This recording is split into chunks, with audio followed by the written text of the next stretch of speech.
Hello, my name is Tylluan. I'm a solitary pagan witch. I'm an author and the founder of the Wolf and Howl Press.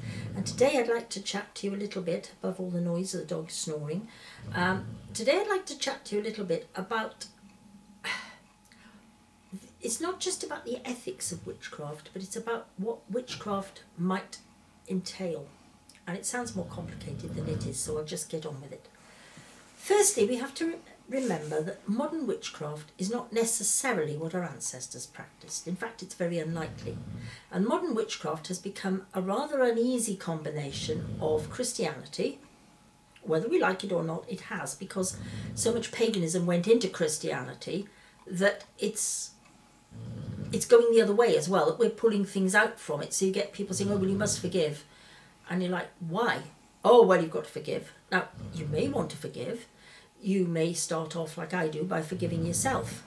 You know, I've been a fool about something, therefore I forgive myself first and then see if I can feel a bit more kindly towards the other person.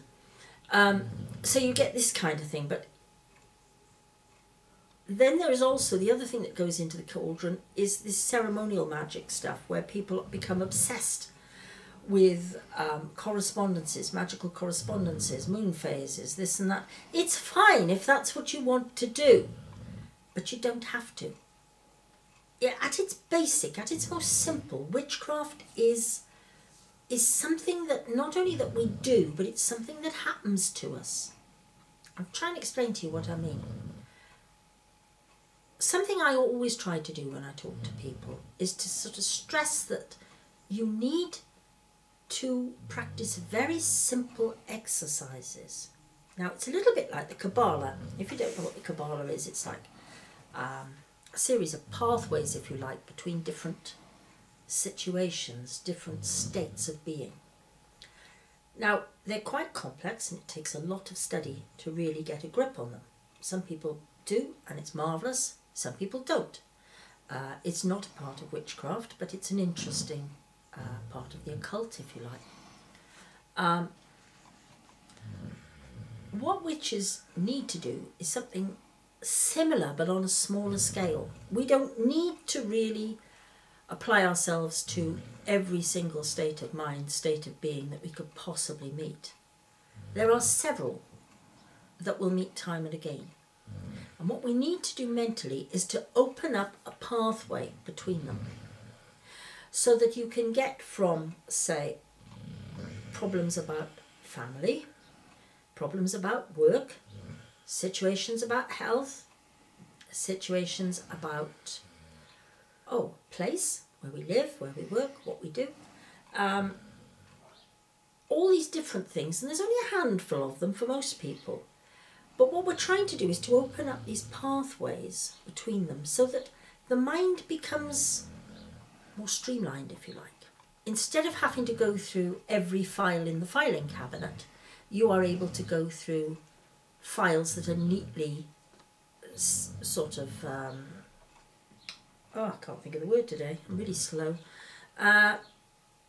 Files that are neatly ordered, you know, so you'll have one set of files for home, one set of files for work, one set of files for family, whatever. And it's the same on computers. I mean, some people file their computer files and folders very, very neatly. They can find anything whenever they want to. It's at their fingertips. Others can't. They are in happy chaos like me. But mentally, my mind mostly is relatively well organised when it comes to magic. So I know where I'm going and what I'm doing. And the reason I know this is because over the years I have practiced very simple exercises to try and open up the pathways between these different situations. I'll give you an example today. It's just a simple one to get you started. What would we do magically to get what we want?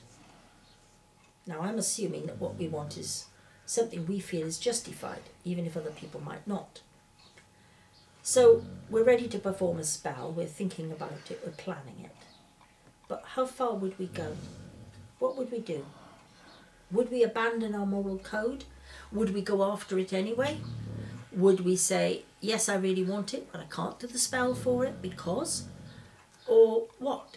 And I think thinking about this, it sounds such a simple question, and yet believe me, you can go over and over and over this with different scenarios, and it tells you an awful lot about yourself. You know, you might say, well, I would never abandon my moral code. I would never do this. I would never do that. I would never break the law. How's that one? I would never break the law just to get what I want. Okay. Supposing you see someone who has collided with a child. They're going too fast. They've collided with a child. And it's a hit and run. And they've sped off. And you didn't get their number plate, so you want to chase after them to get their number plate. Other people are looking after the child. You want to go after them to get their number plate registration so you can report them to the police. So, off you go. And in doing so, you break the speed limit. Well, that's breaking the law. You can make a case for that. That's breaking the law. You would do it or not? I don't know. Another one that's quite an interesting one is if you see somebody, say, with a knife or a gun or an axe, whatever, a weapon, and they either have just used it or they're about to use it, and you are in an exclusive position where you could snatch it from them. It's theft. They won't give you their permission for you to take it or have it or hold it or keep it. It's theft. Would you do that? Probably.